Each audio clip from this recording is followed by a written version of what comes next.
Here's the view from my office today, looking out on the yard. You can see the shop and Grandpa's pickup.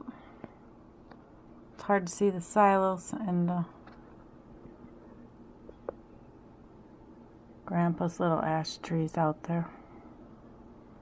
Great Grandpa's. It's hard to see very far. It's January 8th. No school today, at least. The wind chill's pretty cold. We're in a blizzard warning. Just wanted to show you our view today.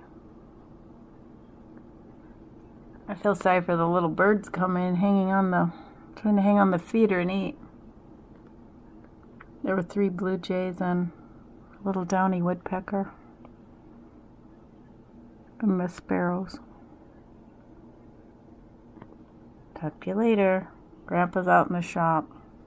And Uncle Ty too. Hope Uncle Ty can get home. Bye now.